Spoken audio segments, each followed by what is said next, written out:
हाँ जी। Good evening सभी का स्वागत है लेस लर्न पर। Good evening everybody. स्वागत है आप सभी का लेस लर्न पर। हाँ जी। ओके। लाइव हो गई ये क्लास आपकी। ओके। ठीक है। जैसा कि थंबनेल में आपको दिख रहा है, सीटेट आपका होने वाला है जनवरी 2024 में। सीटेट का एग्ज़ाम आपका प्रस्तावित है और आप तैयारी अगर सीटेट की कर रहे हैं तो गणित का विषय लेके, अगर मैथ की बात करूँ तो मैथ को लेके बड़ा बहुत सारे डाउट्स रहते हैं, बहुत सारे सवाल रहते हैं कि तैयारी कैसी करें, ये गणित के विषय की तैयारी कैसे की जाए, किस तरह के सवाल आपके पेपर में आते हैं, इन सभी बातों पर चर्चा करेंगे। सबसे पहले तो सिलेबस को समझेंगे कि भाई सिलेबस क्या है, किस तरह का सवाल आपसे पूछे जाते हैं और प्रीवियस ईयर क्वेश्चंस की क्या इंपॉर्टेंस है आपके पेपर में, ये सब हम बात करेंगे इसके ऊपर। ओके। ठीक है भाई। हाँ। तो सबसे पहले ना सिलेबस पे नज़र डालते हैं कि आपका जो सिलेबस है, अगर मैं बात करूं पेपर वन की अगर मैं बात करूं, तो अगर मैं मैथ्स की बात करूं तो यहाँ पे आपके पूरे 30 प्रश्न पूछे जाते हैं गणित के सेक्शन में। ऐसे 30-30 प्रश्न के 5 सेक्शन होते हैं, आपको पता है। ईवीएस है, मैथ है, हिंदी है, इंग्लिश है और आपका सीडीपी है। अगर मैं मैथ की बात करूं तो ये 30 सवालों में से 15 सवाल तो आपका कंटेंट का होता है, जिसमें मैथ के सवाल आपके होते हैं, और 15 सवाल आपके जो आते हैं वो आते हैं पेडागोजी के। इस विषय की पेडागोजी के सवाल आपसे पूछे जाते हैं। कुल मिला के 30 प्रश्न आपको यहाँ पे दिए जाते हैं गणित के। अगर हम सिलेबस की बात करें तो थर्ड, फोर्थ और फिफ्थ क्लास, अगर हम टोटली एनसीईआरटी की बात करें तो एनसीईआरटी का जो सिलेबस है वही सिलेबस आपके इस पेपर के अंदर सब्जेक्ट का सिलेबस है। खासकर मैं बात करूं मैथ की, तो गणित का जो सिलेबस है, आप ये समझ सकते हैं फिफ्थ क्लास की जो एनसीईआरटी है उसका जो सिलेबस है वही सिलेबस आपका यहाँ पे आपको पढ़ना होता है। 15 सवाल वहीं से आपसे आते हैं, पूछे जाते हैं। तो अगर उसको एलेबोरेट करें तो एक टॉपिक है छोटा सा, नंबर्स करके एक टॉपिक है, संख्याएं। ठीक है। वैसे तो संख्याएं नाम से कोई टॉपिक नहीं है, लेकिन मैं इसको एक व्यापक रूप से समझाने के लिए लिख रहा हूं कि एक पहला आपका टॉपिक है संख्याएं। और चाहे पेपर वन की तैयारी बच्चा कर रहा हो, चाहे पेपर टू की तैयारी कर रहा हो, अगर हम नंबर सिस्टम या नंबर्स की बात करें तो ये बहुत ही इंपॉर्टेंट आपका टॉपिक हो जाता है। पेपर वन पेपर टू दोनों के लिए एक क्लास है, कंबाइंड क्लास है। आपकी थंबनेल पे अलग से मेंशन होगा। अगर पेपर वन की सेपरेट क्लास होगी तो अलग से मेंशन होगा, पेपर टू की होगी तो अलग से मेंशन होगा। ये सवाल वैसे बनता नहीं है कि सर ये पेपर वन की क्लास है, पेपर टू की क्लास है, इतना हमको भी पता है तो हम उसको मेंशन करा देते हैं। थंबनेल के ऊपर भी मेंशन होता है और जो आपका लिखा रहता है ना उसमें भी मेंशन होता है। तो ये दोनों ही पेपर के लिए क्लास है। मैं उन कॉमन टॉपिक्स की बात कर रहा हूं जो पेपर वन पेपर टू दोनों में पूछे जाते हैं। जब आप अपनी एनसीईआरटी को देखते हो तो वहां पे फिफ्थ क्लास में जो सिलेबस आपको नजर आता है उसी का और आगे का रूप किस में नजर आता है, सिक्स क्लास में। उसी के आगे बढ़ते हैं तो सेवंथ क्लास में, एट्थ क्लास में। कुछ कॉमन आपके 3 से 4 ऐसे टॉपिक होते हैं जो आपको पेपर वन पेपर टू दोनों में देखे जाते हैं, उनकी हम बात करेंगे।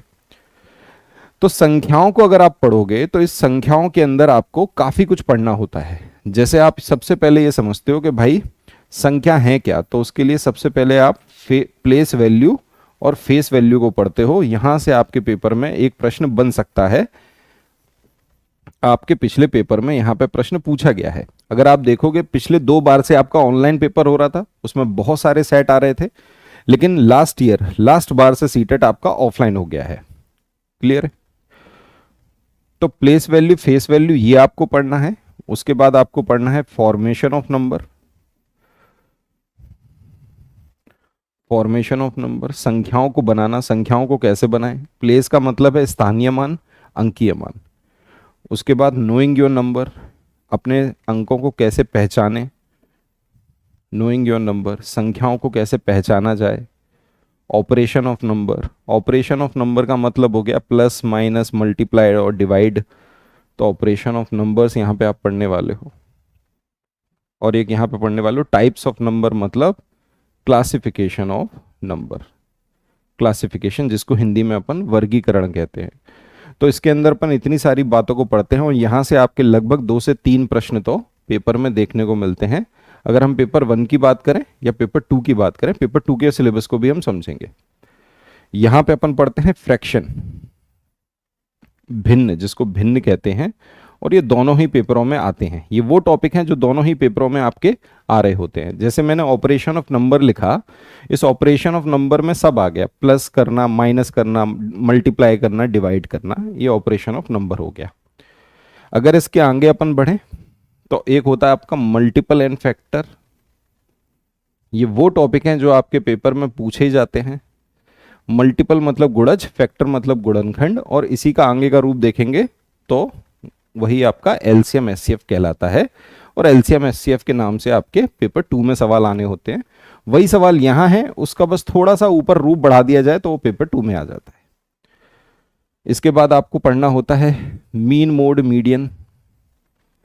अगर ऑनलाइन पेपर को देखोगे ना तो वहां पे आपको देखने को मिलेगा कि जो सवाल पेपर 2 में आते थे वो सवाल पेपर 1 में आने लग रहे हैं। तो इसका मतलब यह है कि पेपर का लेवल थोड़ा सा उन्होंने बढ़ाया है और वो सवाल पूछने लग रहे हैं कि 6th क्लास और 7th क्लास के भी सवाल यहाँ पे आपसे प्राइमरी लेवल पे पूछे जाने लग रहे हैं। तो ये जो सिलेबस है इसको आप जरा ढंग से देख लीजिएगा, इसको हम अच्छे से एलैबोरेट कर रहे हैं आपके लिए। यहाँ पे आपको पढ़ना होगा, फिर मेजरमेंट पढ़ते हैं, जैसे टाइम, समय, मेजरमेंट। यहाँ पे आप सारी यूनिट्स पढ़ते हो, मेजरमेंट हो गया। पैटर्न पे आधारित सवाल आ जाते हैं आपके, एंगल्स पे आधारित सवाल आ जाते हैं आपके, शेप्स पर आधारित सवाल आपके आ जाते हैं।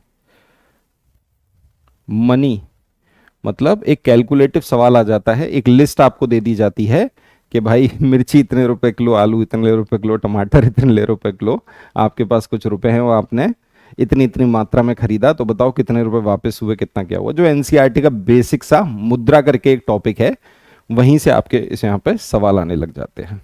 एक सवाल है एक है टॉपिक आपका मेंसुरेशन। ये मैं उन टॉपिक की बात कर रहा हूं जहां से आपके पेपर में सीधे सीधे 15 सवाल आएंगे। यहां से कुछ प्रश्न पूछे जाएंगे और ये आपका पूरे टॉपिक मैंने लिख दिए हैं। अब जैसे आपने सुना होगा कि सर एक डेटा हैंडलिंग करके टॉपिक होता है, डेटा हैंडलिंग, तो ये आपका पूरा सिलेबस हो गया। इस सिलेबस से आपके पेपर में ये हर एक टॉपिक में से एक एक सवाल आएंगे, यहां से एक सवाल, यहां से एक सवाल, यहां से एक सवाल, इन सभी से एक एक सवाल आपके पेपर में आते हैं और कुल मिला के 15 सवाल आपके पेपर में देखने को मिलते हैं अगर हम पेपर 1 की बात करें। ओके, ठीक है। अब बात करें हम पेपर 2 की, फटाफट इसको भी देख लेते हैं। यहां पे आपके प्रश्न पूछे जाते हैं। वैसे तो जो सब्जेक्ट होता है उस सब्जेक्ट में आपके 60 प्रश्न होते हैं। अगर आपने फॉर्म भरा है मैथ और साइंस से, तो गणित और साइंस के मिला के कुल मिला के कितने प्रश्न पूछे जाएंगे? 60 प्रश्न। और इन 60 प्रश्नों में 30 प्रश्न गणित के होंगे और 30 प्रश्न आपके विज्ञान के होंगे, साइंस के होंगे। और अगर हम इसमें भी देखें तो 2 भागों में ये भी बटा है। 20 प्रश्न जो होंगे वो आपके होंगे कंटेंट के, और यहां पे 10 प्रश्न जो होंगे वो होंगे आपके पेडागोजी के। सेम चीज आपके यहां भी साइंस के अंदर भी ऐसा ही होगा। 20 प्रश्न जो होंगे वो आपके कंटेंट के होंगे और 10 प्रश्न आपके पेडागोजी के होंगे। क्लियर? ओके। अगर इसके सिलेबस की बात करें तो यहां भी आपको ये टॉपिक पढ़ना है नंबर्स, तो मैं इसको नंबर सिस्टम लिख देता हूं। एक ही बात है, वो जो टॉपिक आपने वहां देखे थे वो सारे के सारे टॉपिक आप यहां पे पढ़ने वाले हो। सभी के सभी टॉपिक्स को आप यहां भी पढ़ने वाले हो नंबर्स में, और यहां भी आप सारी के सारी बातों को पढ़ोगे। दूसरा, ऑपरेशन ऑफ नंबर अपन बोल सकते हैं, प्लस माइनस मल्टीप्लाई और डिवाइड, एक तरह से ये डिवीजन और ये सब यहां पे पढ़ना होता है। तीसरा, जैसा हमने नंबर्स पढ़ा तो यहां आप फ्रैक्शन भी पढ़ोगे जैसा हमने वहां देखा। चौथा, एलसीएम एचसीएफ। अच्छे से समझ लीजिए, ये वो इंपॉर्टेंट टॉपिक है जो आपके पेपर में आते हैं। एक्सपोनेंट, जिसको हम सर्ट्स और इंडाइसिस भी कहते हैं। क्लियर है? छठा हो गया आपका mean, mode, median. Mean, mode, median. और 7वां टॉपिक हो गया आपका प्रोबेबिलिटी, प्रायिकता, जिसको हम कहते हैं प्रोबेबिलिटी, प्रायिकता। अगर आप पढ़ रहे हैं, नोट करना चाहते हैं, तो इन टॉपिक्स के नाम भी नोट्स कर सकते हैं। ठीक है, तो क्लियर हो जाएगा आपको कि ये टॉपिक्स को आपको पढ़ना होगा। जो मोस्ट इंपॉर्टेंट आपके टॉपिक हैं इन पे मैं स्टार लगा रहा हूं। यहां से आपके लगभग 10 से 12 प्रश्न, लगभग 10 से 12 प्रश्न जिन टॉपिक से पूछे जाते हैं वो 3 टॉपिक हैं आपके और बहुत ही इंपॉर्टेंट है। एक है आपका मेंसुरेशन, जिसको हम हिंदी में क्षेत्रमिति कहते हैं, मैं साथ साथ इनकी हिंदी भी कहता जा रहा हूं टॉपिक की। एक है एलजेब्रा, जिसको हम बीजगणित कहते हैं, और एक है ज्योमेट्री। अगर मैं इन 3 टॉपिक की बात करूं तो ये जो वो 3 टॉपिक हैं मोस्ट इंपॉर्टेंट टॉपिक हैं, क्योंकि ये आपका कौन सा है, NCERT 6th class, 7th class और 8th क्लास की एनसीईआरटी के जो टॉपिक्स हैं वो आपके पेपर में पूछे जाते हैं। तो अगर इन 3 टॉपिक की बात करें तो यहां से आपके लगभग जो 20 प्रश्न आ रहे हैं 20, उसमें से 10 से 12 प्रश्न तो इन 3 टॉपिक से आने लग रहे हैं।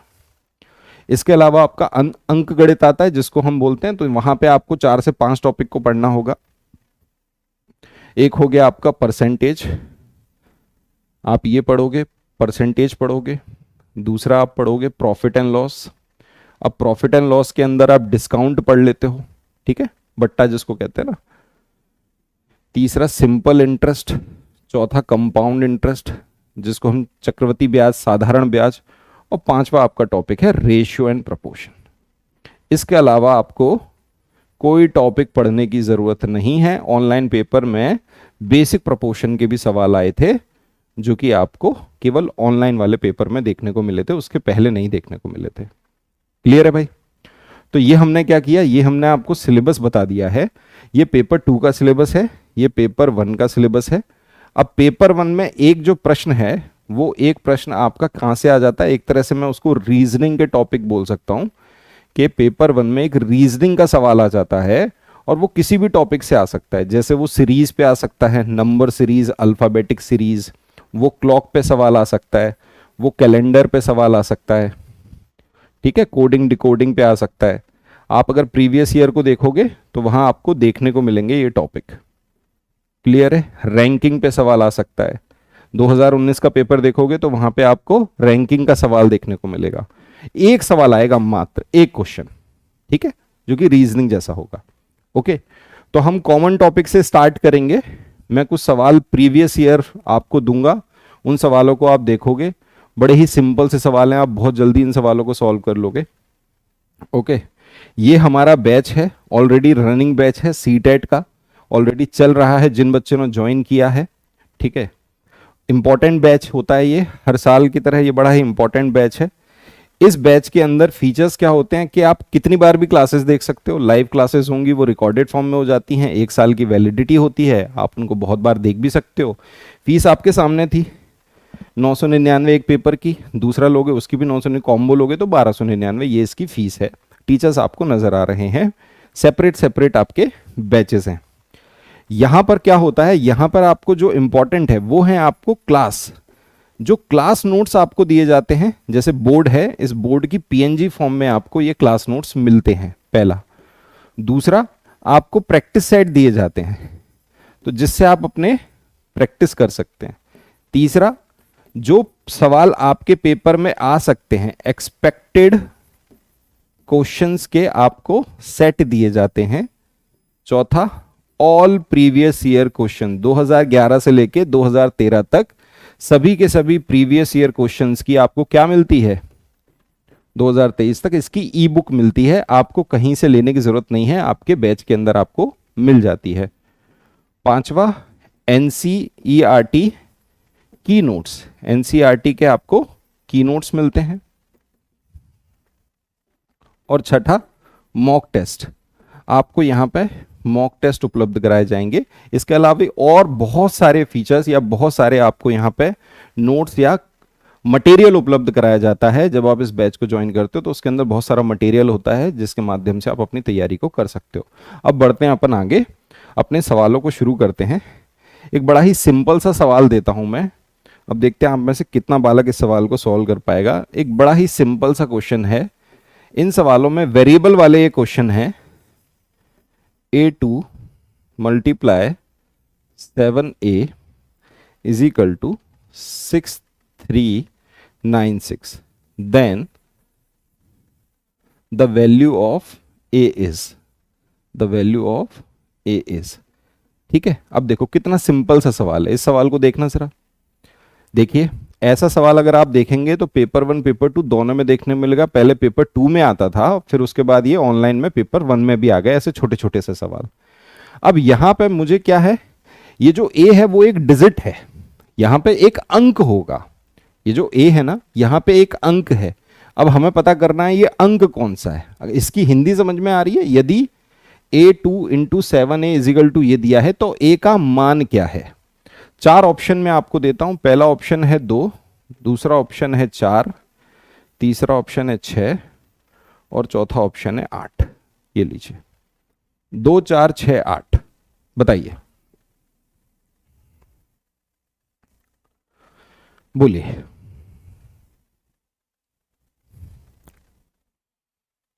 कोशिश करिए, इजी लग रहा है, सिंपल है, कोशिश करिए सवाल को सॉल्व करने की।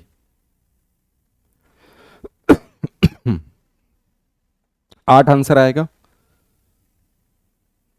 6, कुछ 6 बच्चे बता रहे हैं, कुछ 8 बता रहे हैं। ठीक है, अब यहां पे अगर आप देख पा रहे हैं, यहां पे दिख रहा है ये एक ऐसी डिजिट है जिस अंक का अगर मैं 2 से गुणा करूं तो यहां पे मेरा अंक क्या बनना चाहिए, 6 बनना चाहिए यहां पे। तो आप बताओ सर, 2 से अगर मैं गुणा 6 का करूं, 2 से गुणा अगर मैं 6 का करूं तो नहीं बनेगा।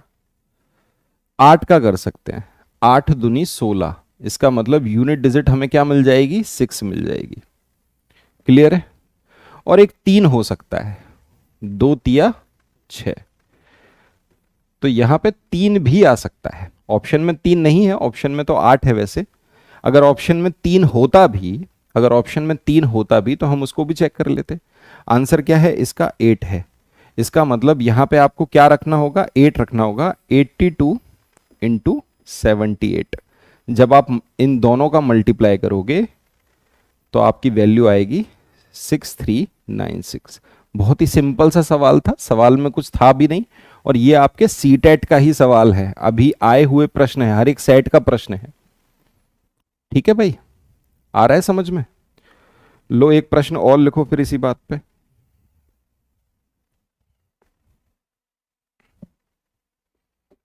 If A B and C are digits, ये अंक हैं, ए बी सी क्या हैं, अंक हैं, तो A B into 3 C A B, ये लीजिए, ये रहा आपका प्रश्न।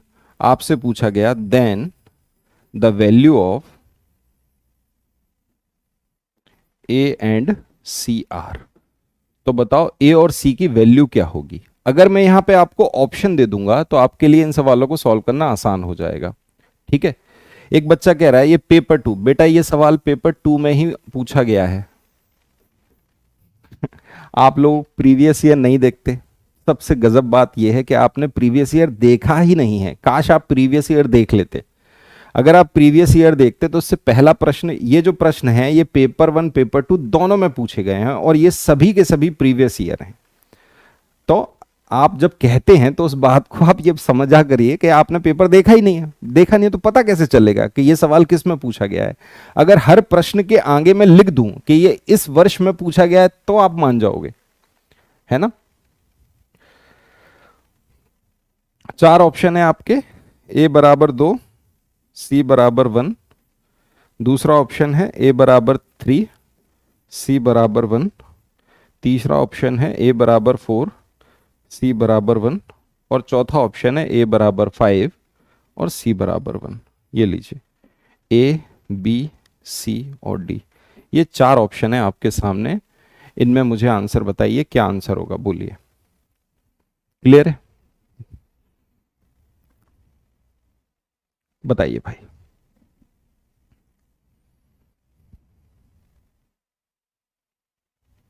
ओके, ठीक है।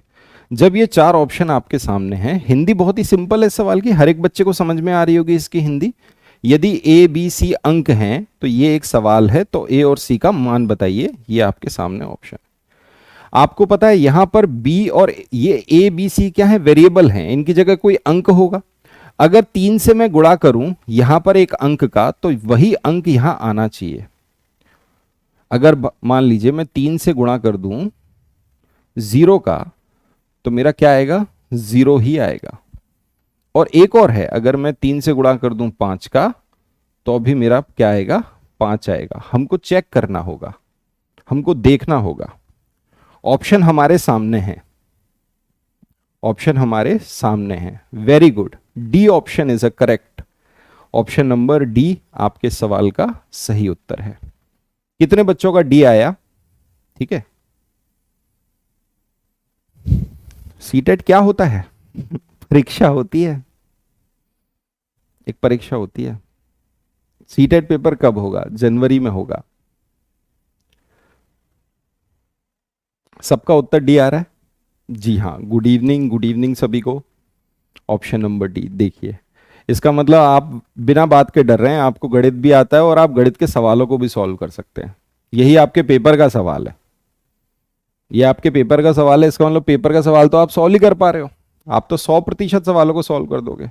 ठीक है, देखो, अगर मैं 3 के साथ किसी नंबर का मल्टीप्लाई करूं तो वही डिजिट आएगी, 3 के साथ इसका मल्टीप्लाई करूं वही अंक आएगा। तो यहां पे क्या लिखा है? A B. तो बी के स्थान पर मैंने लिख दिया 0 और ए के स्थान पर लिख दिया मैंने 5। ये देखो, ए बी इंटू क्या था? 3 था, तो मैं इंटू 3 कर लेता हूं। इजिकल टू क्या आ रहा था? सी, ए और बी। इसका मतलब पीछे क्या आना चाहिए? ए बी आना चाहिए। इसका मतलब 0 5, और आपको पता है ये आ जाएगा। तो ए बराबर 5 के और सी बराबर 1 के। आगे बढ़ते हैं। ठीक है,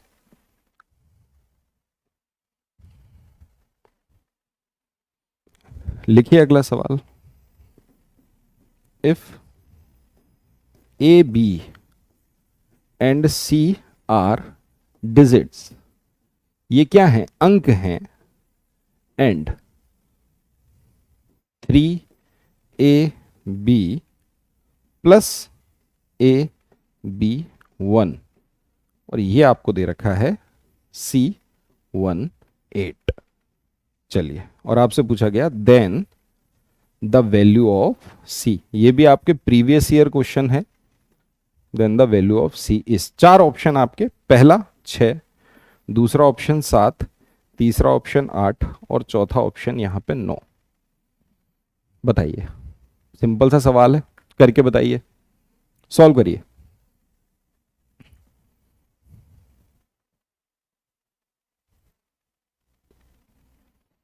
क्या होगा?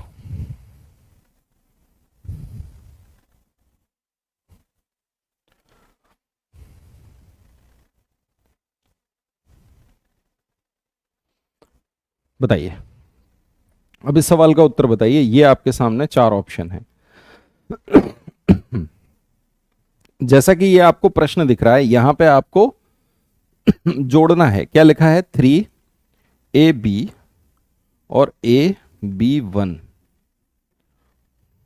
यहां पे लिखा है C18। ये नंबर इस नंबर से प्लस हो रहा है। तो आपको पता है कि सर यहां b क्या है? एक अंक आएगा, तो b की जगह क्या आ जाएगा? आप बताओ। आप बोलोगे सर 7, क्योंकि 7 में एक जुड़ेगा तो 8 आ जाएगा, है कि नहीं? बिल्कुल सही बात है। तो b की जगह क्या आ गया? 7। तो यहां पे क्या रखेंगे हम? 7। आपको पता है यहां पे क्या आ रहा है? 1। इसका मतलब 7 में क्या जोड़ा गया होगा? तो a की वैल्यू कितनी आ जाएगी? बोलो। a की वैल्यू आ जाएगी 4, और ये हो गया 7। तो 7 + 4 11 की 1 कैरी आ गई 1, और a की वैल्यू कितनी है? यहां पे देखो 4 है, तो c की वैल्यू कितनी आ जाएगी? 8। यही सवाल का उत्तर है। Option number C is correct. कितने बच्चों का आया बताइए? देख रहे हो, अलग अलग उत्तर आ रहे हैं। कोई बच्चा इसका सी आंसर दे रहा है, कोई इसका 7 दे रहा है, बी दे रहा है। तो केवल आपको सवाल, अब बताओ, आप बोल रहे हो ये तो सर सवाल आसान है। ये आपके सीटेट का प्रश्न है, आपसे पूछा गया प्रश्न है, अभी 1 साल पुराना ही प्रश्न है। Option number C is correct. आ रहा है ना समझ में किस तरीके से आपको यहां पर जो वेरिएबल हैं उनमें आपको अंकों को रखना होगा? आगे बढ़े, एक और प्रश्न लिखिए।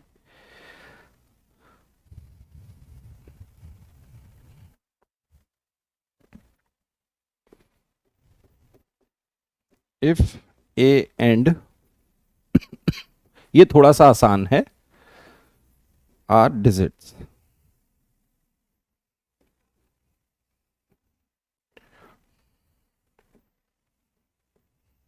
ये लीजिए, then the value of a minus B is, बताओ a माइनस बी का मान बताइए। चार ऑप्शन, 1 2 -2 और -1, बताइए क्या होगा सवाल का उत्तर।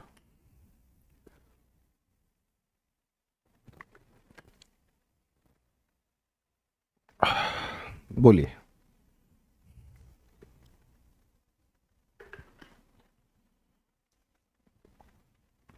बताइए। अब देखो, ये पिछला जो सवाल था, जो आपका पिछला सवाल था वैसा ही सवाल है, एकदम सेम सवाल है। इस सवाल को जब आप सॉल्व करोगे तो देखोगे भाई क्या होगा। यहां पे क्या आ रहा है भाई, 3 के साथ ऐसा कौन सा यहां अंक रख दूं कि जब इन दोनों को जोड़ो तो यहां 0 आना चाहिए, यूनिट डिजिट 0 बननी चाहिए। तो आप बोलोगे सर बी की जगह 7 आना चाहिए। तो 7 और 3 10 की 0 हासिल आ गई 1। ठीक है भाई, अब यहां कितना बन रहा है बताओ, 15। तो ए की जगह मैं क्या रख दूं, तो आप बोलोगे सर ए की जगह हमें 6 रखना होगा। ए की जगह क्या रखना होगा, 6। तो ए की जगह रख दिया 6, बी की जगह रख दिया 7, आंसर आ गया -1।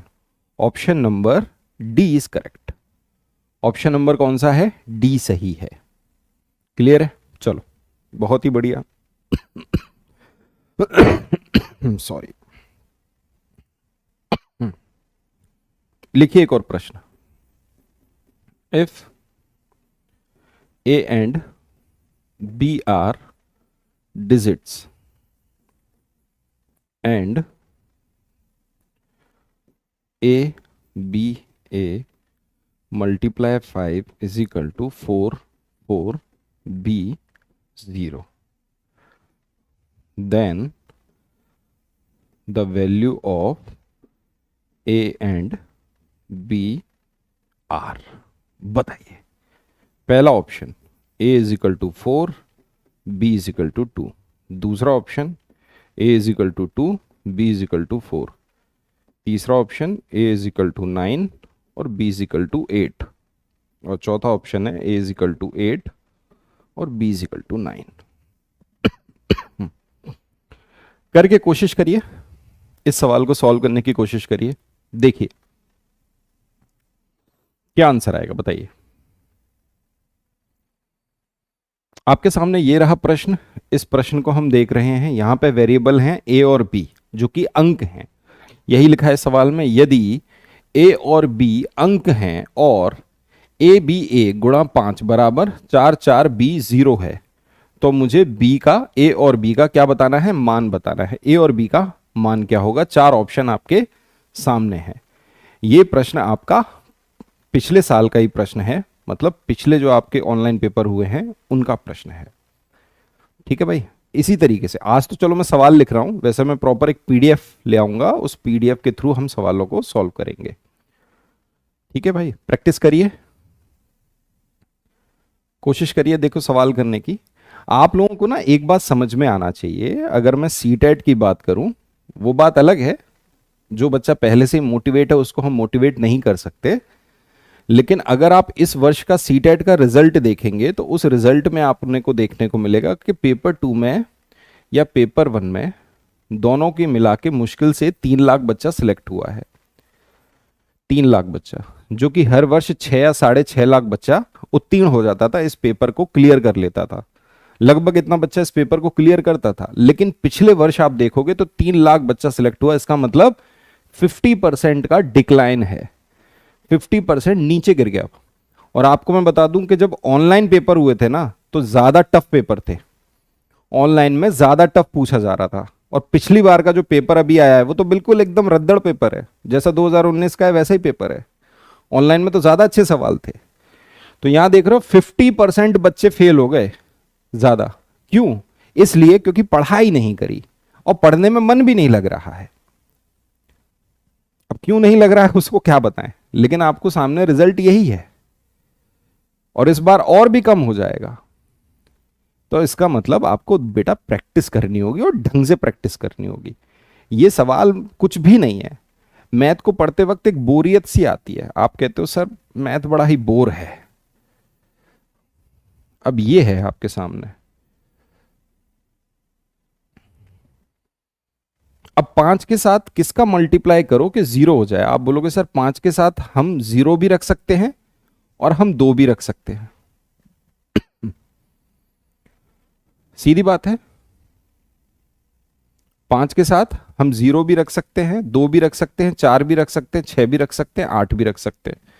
क्योंकि जब हम 5 के साथ किसी भी इवन का मल्टीप्लाई करेंगे तो यूनिट डिजिट क्या आएगी, जीरो आएगी। यूनिट डिजिट क्या आएगी, जीरो आएगी। मतलब जीरो रखेंगे तो जीरो आएगा ही, 2 भी रखोगे तो भी जीरो आएगा, 4 रखोगे तो भी जीरो आएगा, 6 रखोगे तो भी जीरो आएगा, और 8 रखोगे तो भी जीरो आएगा। यहीं से पता चल रहा है यही ऑप्शन बचता है। या तो ऑप्शन ए हो सकता है या तो ऑप्शन डी हो सकता है। ये दोनों ही, ये भी हो सकता है, ये ऑप्शन तो बिल्कुल नहीं हो सकता। क्लियर है भाई, हाँ या ना? ओके। अब आपके सामने ये रहे ऑप्शन, जैसे डी ऑप्शन, बच्चे बोल रहे हैं डी ऑप्शन इस सवाल का उत्तर है। तो आप अगर ए की जगह 8 रखते हैं तो 5 का मल्टीप्लाई 8 में करेंगे, जीरो, हासिल आ जाएगी 4। हासिल कितनी आएगी, 4 आएगी। फिर ये बी की जगह क्या, यहां पे इन्होंने 9 रखा, 5 नम 45 और 4, ये देखिए, इसका मतलब यहां पे 9 आ जाएगा। फिर हासिल आ जाएगी 4, और इसकी जगह 8 था, तो 5 अट्टे 40 और 4 44। तो यहां पे क्या सटीक बैठ गया, ए इजिकल टू 8 रखिए, बी इजिकल टू 9 रखिए, डी ऑप्शन आपका सही बैठा। ओके, ठीक है, आगे बढ़ते हैं। अगला प्रश्न देखिए।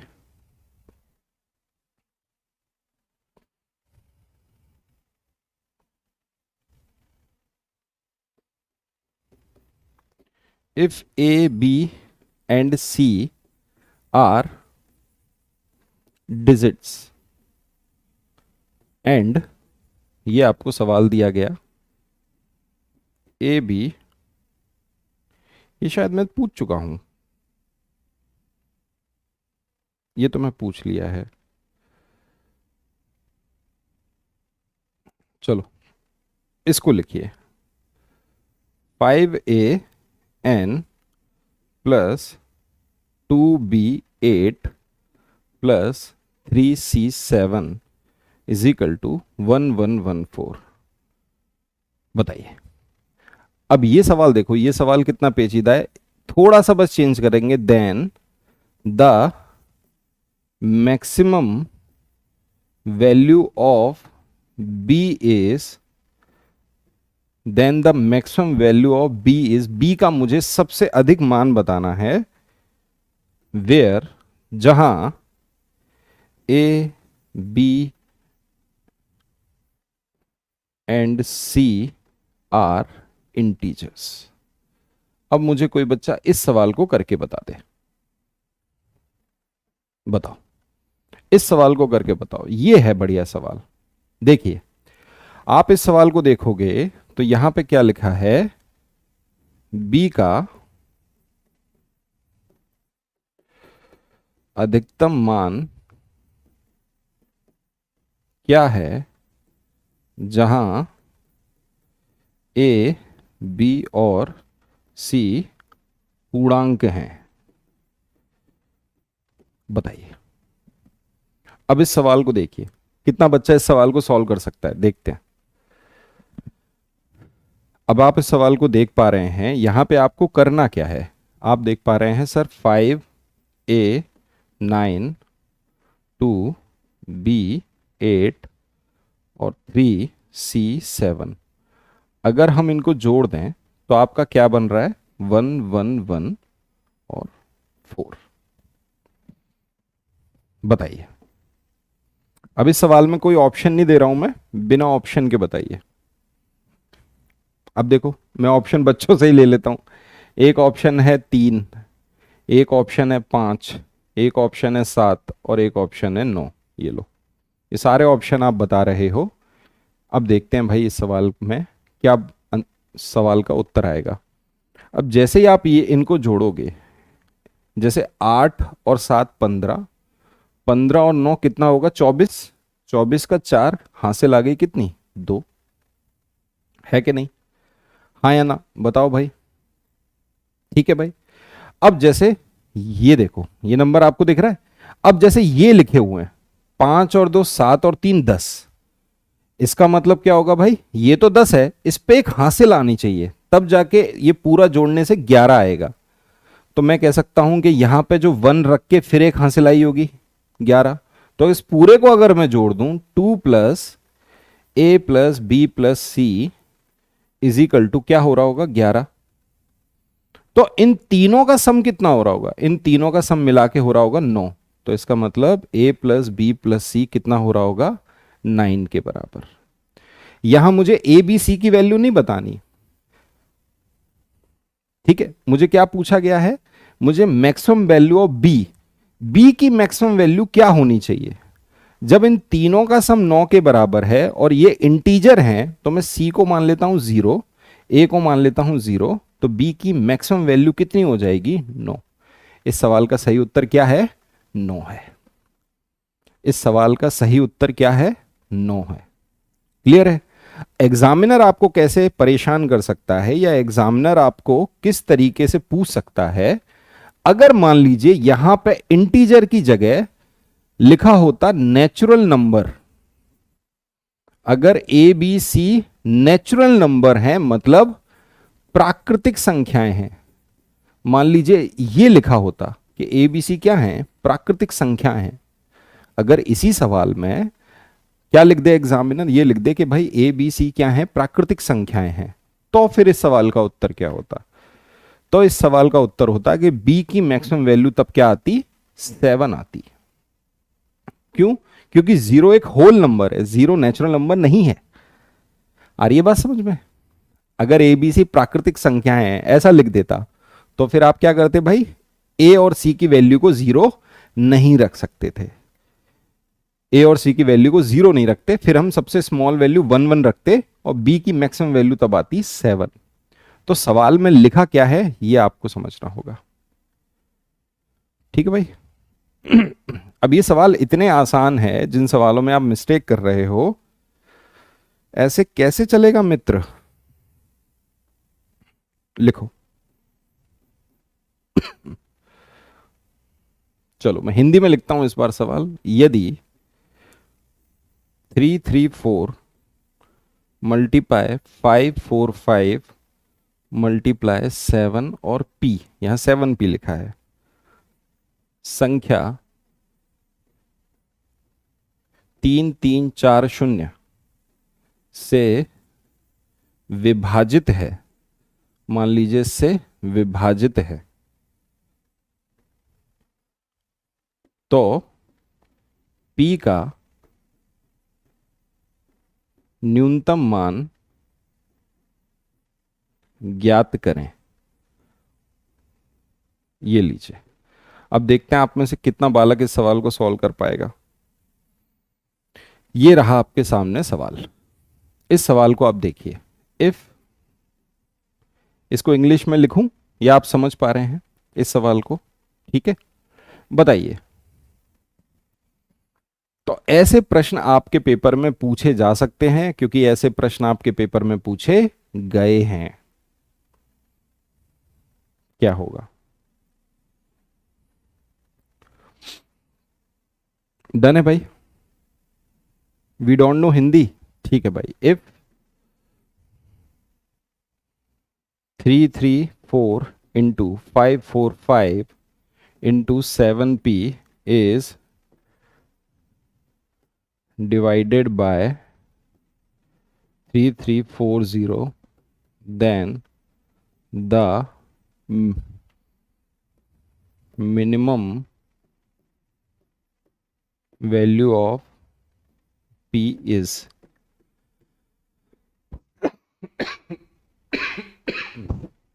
बताइए। सॉरी। अब आप बताइए, 3, ये आपके सामने एक नंबर है 3 3 4 इंटू 5 4 5 इंटू 7p, ये संख्या डिवाइड हो रही है किससे?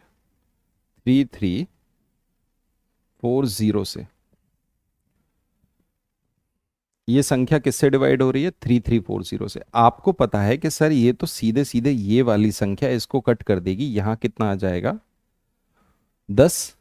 और ये संख्या 5 से कटेगी, ये देखो संख्या 5 से कट गई, और इसे कट करेंगे तो ये कितना आएगा? 2।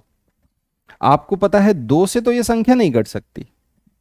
इसका मतलब यहां पर क्या आना चाहिए? बोलो, p की वैल्यू क्या होनी चाहिए? आपको पता है 2 से कटने वाली संख्या यूनिट डिजिट, 7 के पीछे ये जो p लिखा है ये कहां पर है? इकाई के स्थान पर है, यूनिट डिजिट पर है। तो इसका मतलब यूनिट डिजिट क्या होना चाहिए? 2 से कटने वाली संख्या। मिनिमम वैल्यू पूछी है तो इसका मतलब 0। यहां पे p के स्थान पर क्या आ सकता है? 0 आ सकता है, 2 आ सकता है, 4 आ सकता है, 6 आ सकता है और 8 आ सकता है। कुछ भी इनमें से आ सकता है। क्योंकि आपसे मिनिमम पूछा है इसलिए हम क्या रखेंगे? 0 रखेंगे, तो ये संख्या 0 रख सकते हैं। क्लियर है? ये बात समझ में आ रही है? यस और नो, हाँ या ना, बताओ। डन है? क्योंकि मिनिमम वैल्यू पूछी है इसकी वजह से हम क्या मानेंगे? इसको 0 मानेंगे। ओके। आपको सवाल में और भी कुछ भी पूछा जा सकता है। आपको सवाल में तो यह भी पूछा जा सकता है कि हमको बताओ सम ऑफ ऑल पॉसिबल वैल्यू, कि जितने भी p के संभावित मान थे उनका सम बता दो। हमसे तो यह भी पूछा जा सकता है sum of all possible value of p। तो आप बोलोगे सर फिर तो हमको सबको जोड़ना पड़ जाता, 0 प्लस 2 प्लस 4 प्लस 6 प्लस 8, तब हम सारी वैल्यूज को जोड़ते। एग्जामिनर आपसे किस तरह से पूछ रहा है वो हमें समझना होगा, यही हमें सीखना है। क्योंकि आपके पेपर में जो सवाल आएंगे वो आएंगे एनसीईआरटी बेस्ड। आपके पेपर में जो सवाल आएगा वो एनसीईआरटी बेस्ड आएंगे, और जो आपके एनसीईआरटी में दिए गए सवाल हैं। अब बच्चा ना 2 सवाल हमसे करता है। एक उसका सवाल होता है कि सर हमें कोई किताब बता दो, आप ऐसी कोई किताब बता दो जिससे हम प्रैक्टिस कर लें। तो अगर आपको सेल्फ स्टडी करना है तो नंबर 1 सबसे पहले आपको क्या करना होगा? वो आपको करना होगा प्रीवियस ईयर क्वेश्चंस। ये सबसे पहले आपको सॉल्व करने हैं, और मेरा कहना है 2011 से मत करिए, 2019 से अब तक जितने भी आपके प्रीवियस ईयर क्वेश्चंस हैं वो सारे के सारे क्वेश्चंस को आप सॉल्व करिए। ये सबसे पहली चीज है। चाहे आप किसी भी विषय की तैयारी करें, गणित को पढ़ें, चाहे आप मतलब कोई भी विषय आप पढ़ रहे हो, प्रीवियस ईयर क्वेश्चन सॉल्व करें, चाहे आप किसी भी पेपर को दें। ठीक है? एसएसटी पढ़ रहे हो तो एसएसटी में करिए, मैथ साइंस पढ़ रहे हैं तो इसमें करिए, चाहे आप ईवीएस और मैथ को पढ़ रहे हैं पेपर 1 में तो करिए। ये तो होगी पहली बात। दूसरा, हम कोई भी किताब नहीं, सबसे इंपॉर्टेंट, और वो है किताब आपकी एनसीईआरटी। यही है आपकी मेन किताब, सबसे इंपॉर्टेंट किताब है आपकी एनसीईआरटी। यहां से आपको अपने सवालों को देखना होगा, इसके एक्सरसाइजेस के सवाल सॉल्व करने होंगे। और एनसीईआरटी की भी सबसे इंपॉर्टेंट किताब कौन सी है? एग्जाम्पलर। ये वो किताब है जिस किताब से आपका सीटेट का पेपर बनता है। एग्जाम्पलर एक ऐसी किताब है जहां से आपके सीटेट का पेपर बनता है। अगर आपके पास ये किताब है, मान लीजिए आपके घर में बच्चे तो होंगे ही, तो बच्चा है तो उसकी किताब छीन लो। कोई भी छोटा बच्चा है 5वीं क्लास 6ठी क्लास का, उसकी किताब छीन लो, एग्जाम्पलर की किताब उठा लाओ। एग्जाम्पलर ऑनलाइन चाहो तो ऑनलाइन उसको डाउनलोड कर लो, उसके सारे के सारे एक्सरसाइजेस के सवाल सॉल्व करिए। तो ये क्या हो गया? एग्जाम्पलर। यहीं से तुम्हारा पेपर बनता है, आपका पूरे सीटेट का पेपर यहीं से आता है, पूरे सवाल छपे छपाए यहां से आते हैं, और कहीं से नहीं, कोई भी रेफरेंस नहीं है सीटेट का। तो कोई भी किताब नहीं आती। अगर आप बोलो कि प्रॉपर सीटेट के लिए कोई किताब आती है, जितने भी टेट की कोई किताब है उसमें सब कुछ भर देते हैं। वो मध्य प्रदेश टेट के सवाल भर देंगे, राजस्थान के सवाल भर देंगे, हरियाणा के सवाल भर देंगे, उत्तर प्रदेश में होने वाले सवाल भर देंगे, और भी फलाना ढिमकाना अलग अलग राज्यों के सारे टेट के सवाल एक जगह इकट्ठे करके तुमको दे देते। बट होता यह है कि वो सवाल सीटेट में नहीं आते, क्योंकि सीटेट का जो सवाल है वो आता है आपकी एनसीईआरटी से, एग्जाम्पलर से सवाल आता है। तो अगर आपको खुद से स्टडी करनी है, खुद से भी पढ़ना चाहते हैं, मैं तो प्रैक्टिस कराऊंगा ही, आप चाहें तो एग्जाम्पलर को फॉलो कर सकते हैं, लेकिन सबसे पहले आपको क्या करना होगा, सबसे पहले आपको प्रीवियस ईयर क्वेश्चंस, ये मस्ट कंपलसरी है, सबसे पहले आपको इसे सॉल्व करना होगा। जब आप इसे सॉल्व करेंगे तब जाके आप समझ पाएंगे आपके पेपर का पैटर्न क्या है, पेपर किस तरीके से पूछा जाता है, सवाल किस किस टॉपिक से कितने कितने सवाल आते हैं, ये सारी बातें आपको क्लियर होंगी। क्लियर है भाई? ठीक है, डन है।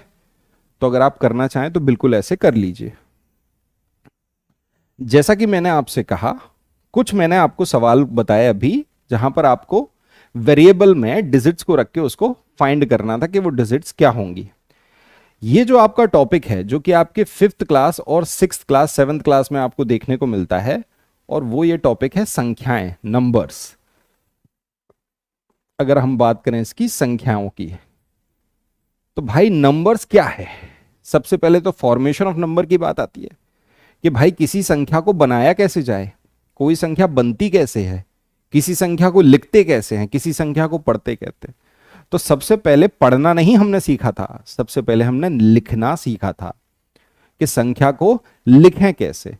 अगर मान लीजिए आपके सामने एक मैं नंबर लिख दूं 4 5 6 7 8, ये एक नंबर लिखा हुआ है।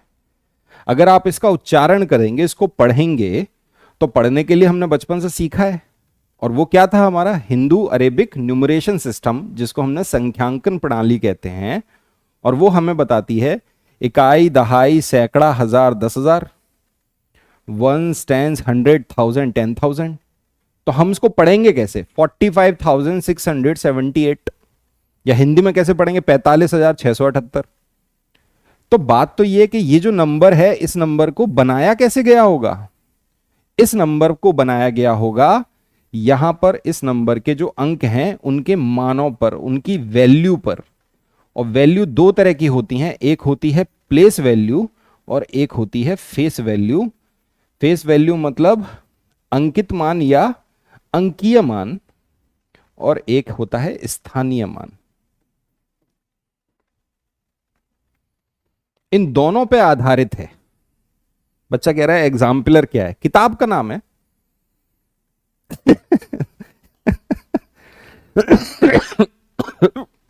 मेरे को खांसी आ गई। कितने अनभिज्ञ हैं ये बालक।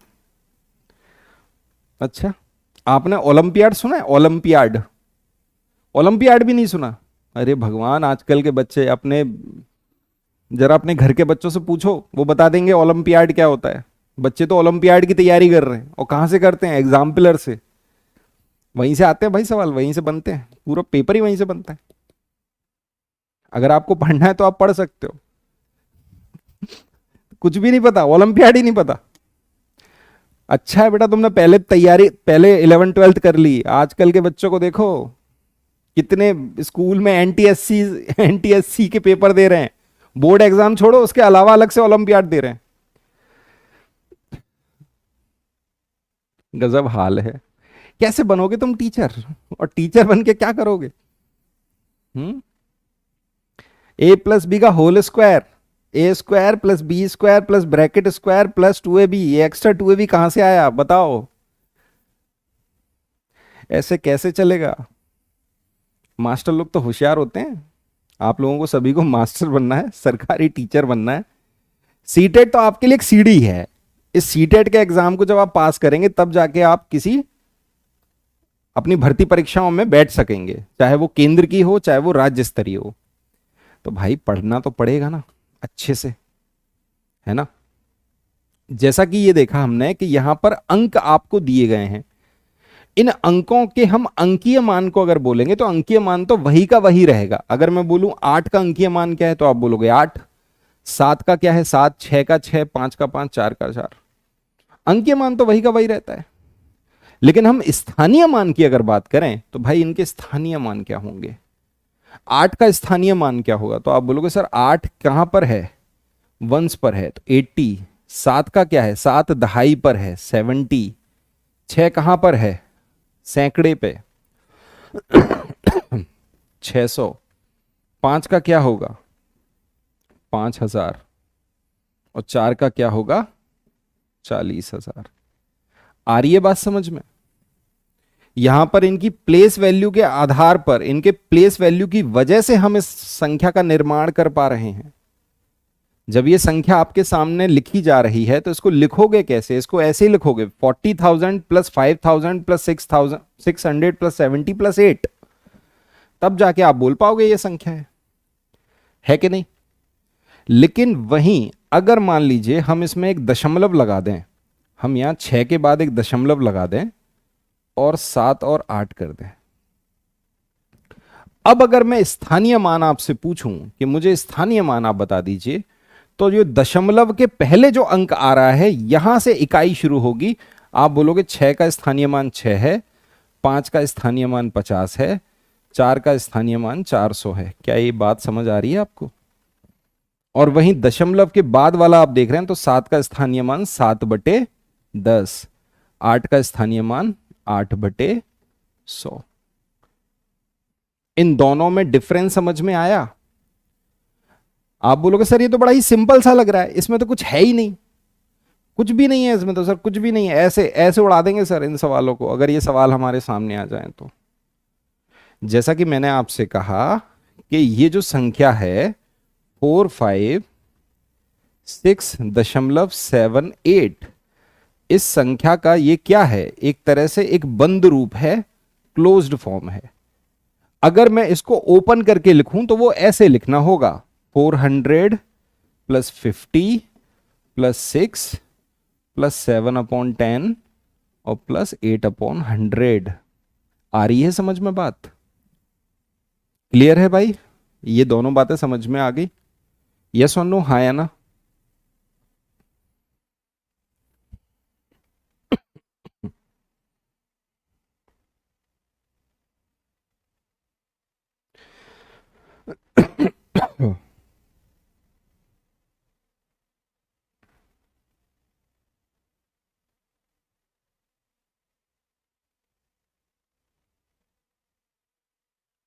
चलो एक सवाल लिखाता हूं मैं आपको।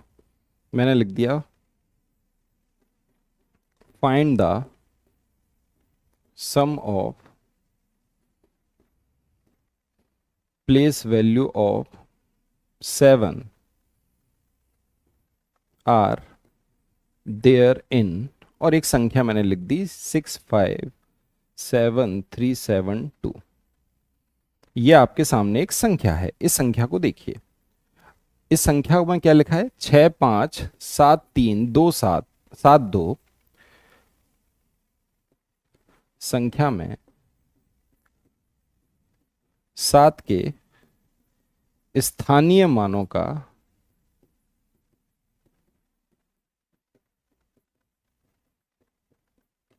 योग क्या है?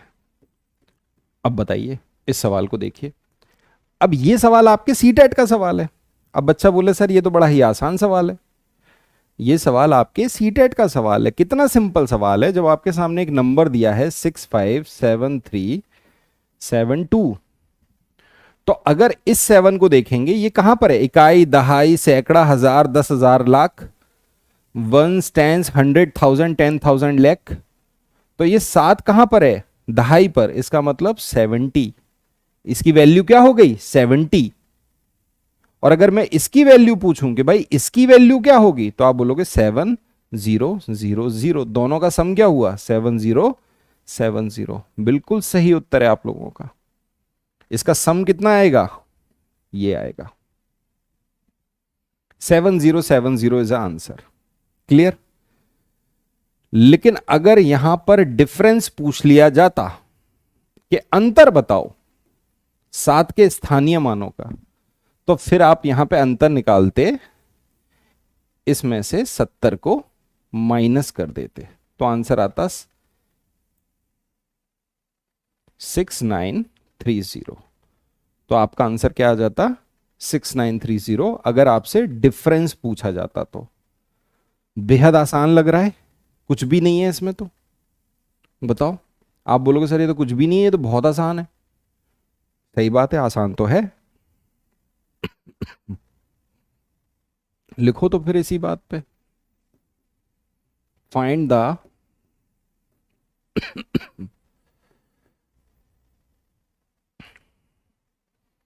Find the difference of face value of 6 are there in 2 3 4 6 5। बताओ क्या होगा सवाल का उत्तर, बताइए जल्दी फटाफट। ये रहा आपके सामने एक नंबर 2346516 संख्या में 6 के अंकीय मानों का अंतर क्या है, बताइए क्या होगा आंसर। अब देखिए, देख रहे हो आंसर, देख रहे हो तुम, इसका मतलब तुमने ढंग से पढ़ा नहीं। मैंने क्या सवाल पूछा आपसे और आपने आंसर दे दिया 5994। देखो बच्चे क्या आंसर दे रहे हैं, 5994, ये आंसर दे रहे हैं। अरे भैया यहां पे मैंने लिखा है फेस वैल्यू, मैंने प्लेस वैल्यू कहां लिखा है, मैंने सवाल में लिखा है फेस वैल्यू।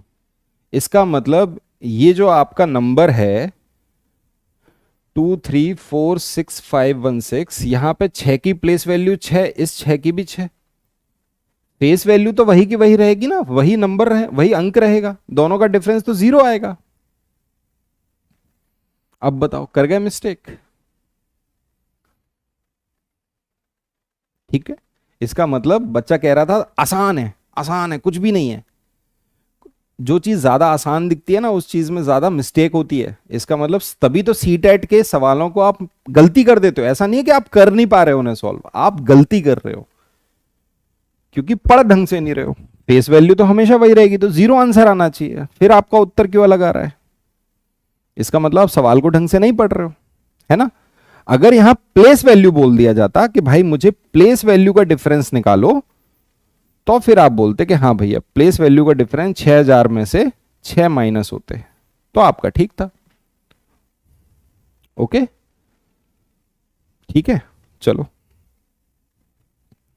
ऐसा ही एक और प्रश्न आप लिखिए। Find the difference of place value of 9 are there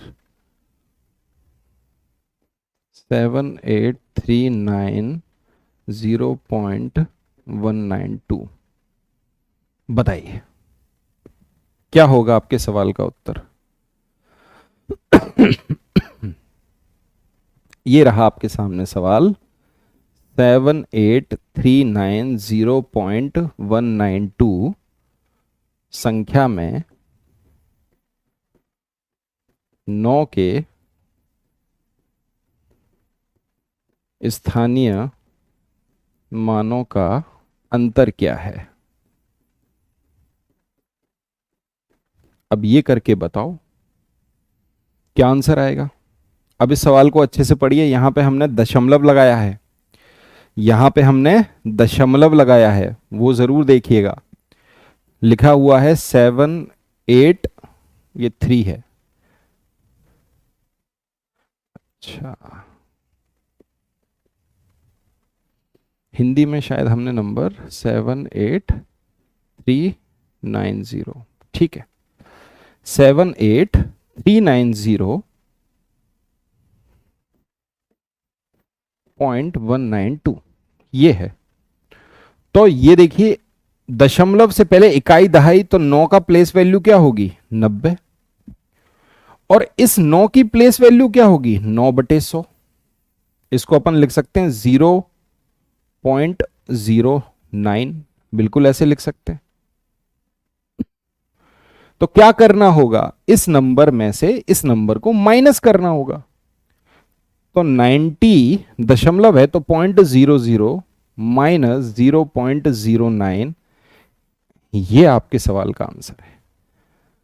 clear है भाई, 10 में से 9 गए 1, और यहां हासिल गई थी तो यहां बचा 9, यहां हासिल आई थी तो 9, 89.91 इस सवाल का उत्तर है। कितने बच्चों का नहीं आया 89.91 आंसर, जिनका नहीं आया इसका मतलब उन्होंने मिस्टेक करी है, उनसे कोई गलती हुई है।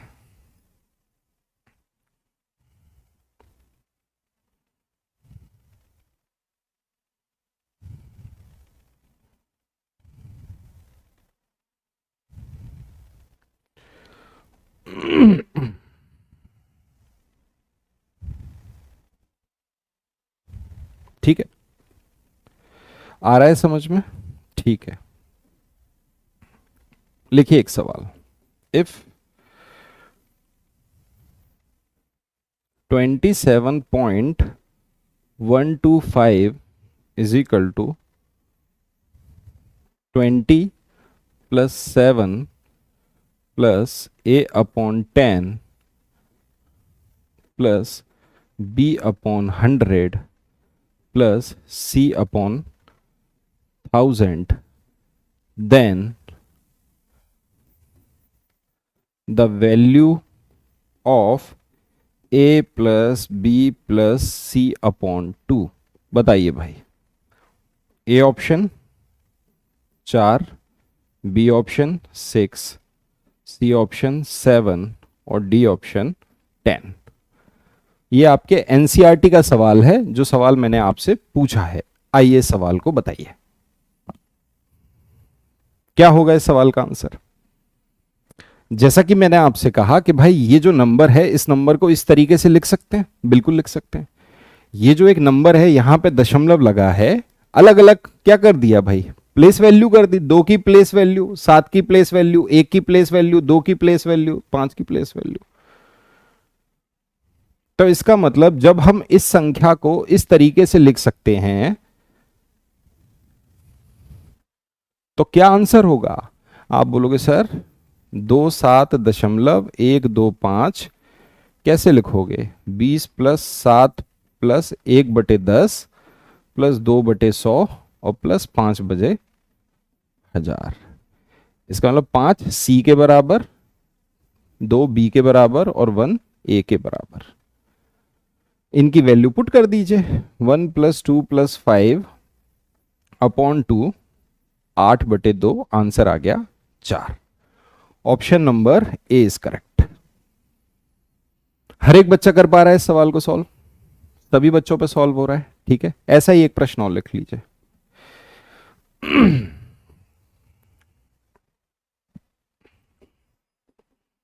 If 63.8905 is equal to 6a plus 3/b plus 9c plus d/8/d plus 5e, then तो what is the value of। अगर आप ये सवाल सॉल्व कर पा रहे हैं तो ऐसे सवाल आप 100% सॉल्व कर देंगे। 4a plus 7b plus 6c plus d plus 3e। देखते हैं आप में से कितना बालक इसको सॉल्व कर पाता है। अगर आप इस सवाल को सॉल्व कर पा रहे हैं तो आपको फिर ये समझ में आ गया बहुत अच्छे से, आप 100% इन सवालों को सॉल्व कर देंगे अगर आपके पेपर में आता है। और ये आपके एनसीईआरटी के सवाल हैं, जो आपकी एनसीईआरटी की एक्सरसाइजेस में दिए गए सवाल हैं। हम जो आपको पढ़ाएंगे वो पढ़ाएंगे totally NCERT based question, totally exemplar based question. जैसा कि मैंने कहा कि बैच के अंदर हम एक फाइल देते हैं जिसको हम बोलते हैं एक्सपेक्टेड क्वेश्चंस फाइल। वो आपका निचोड़ है, ओलंपियाड के क्वेश्चन, एग्जाम्पलर के, एनसीईआरटी के, सबका निचोड़, एससीईआरटी के, तब जाके हमने वो आपको फाइल दी है तैयारी के लिए। ठीक है, तो वो आपको आपके बैच में मिलती है। अगर जो बच्चा बैच ज्वाइन करना चाहता है, सीटेट के भी लाइन ओपन है और वो फीस बहुत ही नॉमिनल है। अगर पेपर 1 लोगे तो 999, पेपर 2 लोगे तो 999, कॉम्बो लोगे तो 1299। ठीक है, अब आते हैं भाई इस सवाल पर। इस सवाल को देखो, आप इस सवाल को देख पाओगे, यहां पे एक नंबर लिखा है 63.9805। और अगर मैं इसको ओपन करके लिख दूं, तो मैंने अगर इसको ओपन करके लिखा तो ये क्या लिखूंगा भाई, 60 प्लस 3 प्लस 9/10 प्लस 8/100 और प्लस जीरो से मतलब नहीं है, यहां 5 है तो 1 2 3 4, कितने जीरो आएंगे, 4 जीरो आएंगे नीचे, 1 2 3 4। अब ये बराबर किसके है, इसके बराबर, ये आपके सामने लिखा हुआ है, देख पा रहे हो। तो यहां पे ए की वैल्यू कितनी आ गई बताओ, क्योंकि यहां 60 लिखा है, सी के साथ ए है, तो ए की वैल्यू कितनी आ गई बताओ। आप बोलोगे सर 10, ठीक है भाई। बी की वैल्यू कितनी आ गई, क्योंकि 3/b है तो बी की वैल्यू आ गई 1। सी की वैल्यू कितनी आ गई, क्योंकि देखो 9 और साथ में लिखा है सी, सी मतलब 1/10, तो सी की वैल्यू 1/10। समझ पा रहे हो, यहां सॉरी जीरो और आएगा, 8/100 आएगा। ओके, अब आप देखो भाई डी की वैल्यू कितनी आएगी, तो 8 के नीचे डी लिखा है, यहां 8 के नीचे 100 है, तो डी की वैल्यू कितनी हो गई 100। और ई की वैल्यू कितनी होगी, आप बोलोगे सही की वैल्यू 1/10,000।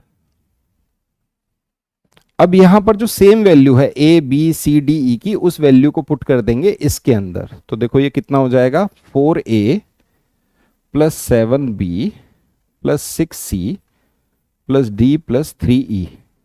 सब बच्चे इस सवाल को सही करिए। 4a का मतलब 40, 7b का मतलब 7, 6c कितना हो गया 6/10, डी कितना हो गया 100, और ये कितना हो गया 3/10,000। हाँ है ना। तो ये तो देखो 100 प्लस 40 प्लस 7 कितना हो गया 147।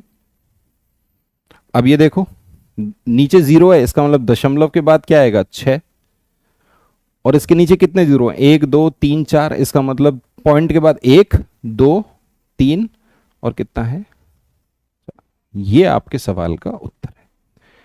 अब ये प्रश्न आपके अगर एग्जाम में आ जाए, मैं दावे के साथ कह सकता हूं काफी बच्चे इस सवाल को गलत कर देंगे, बहुत सारे बच्चों पे ये सवाल गलत हो जाएगा। वहीं हमको क्या लग रहा है, अरे सर ये तो एनसीईआरटी का सवाल है, तो बेहद आसान है, और बेहद आसान जब ऐसा बनाया गया तो सवाल सॉल्व नहीं हुआ। आ रहा है समझ में। चलिए आज के लिए बहुत बहुत शुक्रिया, ठीक है, ध्यान से पढ़ने के लिए। ऐसे ही मैं रेगुलर तो नहीं लूंगा अभी क्लास, रेगुलर मैं नहीं ले पाऊंगा क्योंकि एप्लीकेशन पे भी हमारी रेगुलर क्लासेस होती हैं, तो यहाँ पे यूट्यूब पे रेगुलर नहीं होगी, लेकिन सप्ते में 2 या 3 दिन में क्लास लूंगा। और जैसे जैसे आपका एग्जाम नज़दीक आएगा, सारे प्रीवियस ईयर क्वेश्चंस की प्रैक्टिस मैं लेसन पे कराऊंगा। सभी प्रीवियस ईयर के क्वेश्चंस यहाँ सॉल्व होंगे, चाहे वो पेपर 1 हो चाहे वो पेपर 2 हो।